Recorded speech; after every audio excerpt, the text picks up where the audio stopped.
Hi hello నమస్తే. రూపాయి value 90 రూపాయలకి పెరిగింది. It touch to 90 rupees against Indian dollar. ఇప్పుడు గవర్నమెంట్ థింక్ ట్యాంక్ కూడా దాని మీద ఆలోచించాలి. Niti Aayog vice chairman December 2, 2025లో అతను ఏమన్నాడంటే, ఎవరు Niti Aayog vice chairman claimed on December 2, 2025 rupee weakening is good for exports and jobs. అర్థమైందా? If Niti Ayog vice chairman is saying that the falling rupee value is good for exports and jobs, ఇలాంటి ఎకనామిస్టులను దగ్గర పెట్టుకొని మోడీ గారు ఈ దేశాన్ని నడుపుతున్నారు. ఏ economist అయినా సరే రూపాయి వాల్యూ పడిపోతే మంచిది అని అన్నారు అని అంటే అసలు మీరు జస్ట్ ఇమాజిన్, మంచి ఎకనామిస్టులను పెట్టుకొని నడుపుతున్నారు వీళ్ళు దేశాన్ని. గతంలో నరేంద్ర మోడీ గారు ఒక మాట అన్నారు. ఏమన్నారంటే, 2019లో గుజరాత్ ముఖ్యమంత్రిగా ఉన్నప్పుడు, అప్పుడు మన్మోహన్ సింగ్ గారి యొక్క గవర్నమెంట్ రన్ అవుతూ ఉన్నప్పుడు, యూపీఏ గవర్నమెంట్ అప్పుడు రన్ అవుతుంది, 60 రూపాయలకు చేరింది రూపాయి వాల్యూ. 60 రూపాయల వాల్యూ ఉన్నప్పుడు ఒక మాట అన్నారు, బంగ్లాదేశ్ ఎందుకు పడతలేదు, నేపాల్ ఎందుకు పడతలేదు, పాకిస్తాన్ ఎందుకు పడతలేదు, అమెరికా ఎందుకు పడతలేదు, మన దేశంలో ఉన్నటువంటి రూపాయి వాల్యూ ఎందుకు పడిపోతుంది?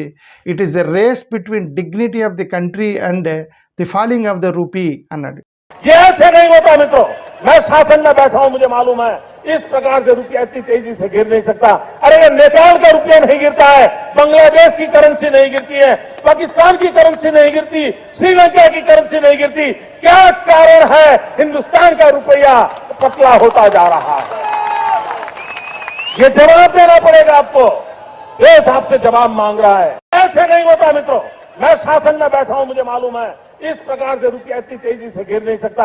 अरे नेपाल का रुपया नहीं गिरता है, बांग्लादेश की करेंसी नहीं गिरती है, पाकिस्तान की करेंसी नहीं गिरती, श्रीलंका की करेंसी नहीं गिरती. क्या कारण है हिंदुस्तान का रुपया पतला होता जा रहा है? ये जवाब देना पड़ेगा आपको. देश आपसे जवाब मांग रहा है.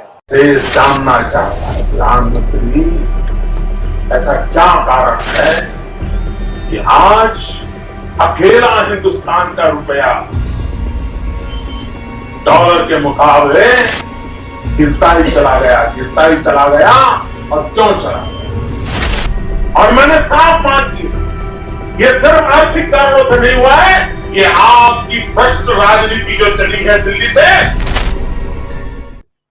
ప్రధానమంత్రి గారు అన్న మాట ఇది 2013లో గుజరాత్ ముఖ్యమంత్రిగా ఉన్నప్పుడు చేసిన స్టేట్మెంట్. మన్మోహన్ సింగ్ గారిని మౌనముని అన్నాడు. ఆయన మౌనముని అన్నాడు. ఎవరు? మన్మోహన్ సింగ్ గారిని.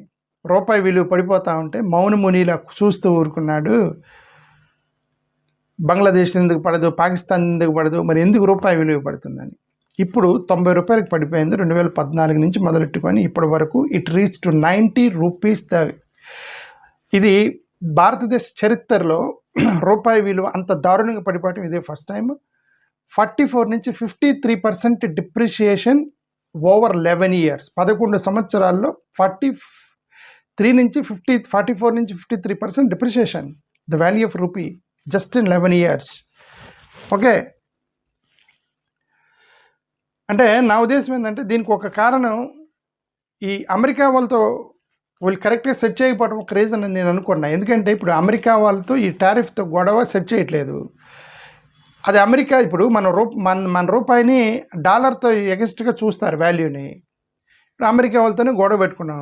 గొడవ అంటే అది సెట్ అవ్వట్లేదు కాబట్టి ఇప్పుడు ఇంటర్నేషనల్లో ఈ యొక్క ఎక్స్చేంజ్ చేసే వాళ్ళు వీళ్ళందరికీ కన్ఫ్యూజన్లో ఉన్నారు. ఇప్పుడు ఏంటి అమెరికాతో వీళ్ళు సెట్ చేసుకోవట్లేదు, ట్రేడ్ డీల్ జరగట్లేదు. అందుకని ఇంటర్నేషనల్ మార్కెట్లో రూపాయి వాల్యూ పడిపోతుందని నేను అనుకున్నది వన్ ఆఫ్ ది రీజన్స్ అయి ఉండవచ్చు నేను అనుకుంటున్నా. ఎందుకంటే ట్రంప్ ఫస్ట్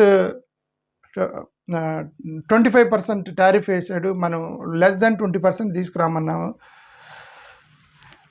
ఆయన 26%కి పెంచుతున్నాను అన్నాడు.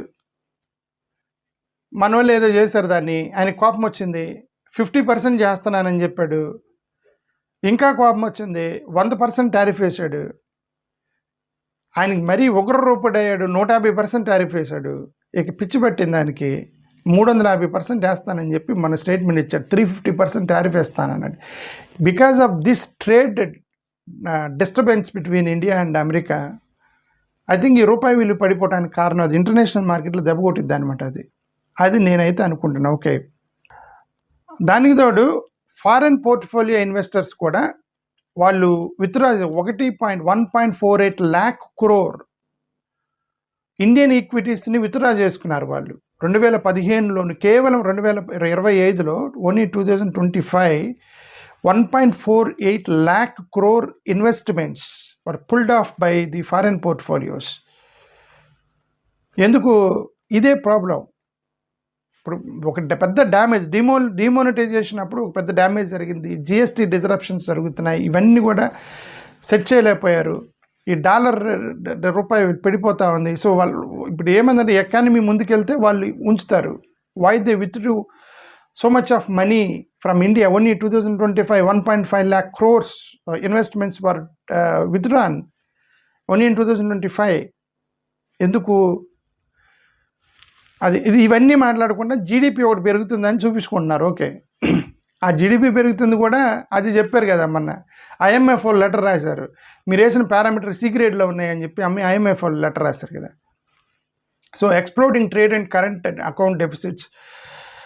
గోల్డ్కి 14.7 మిలియన్ డెఫిసిట్ సర్జ్ అయింది గోల్డ్.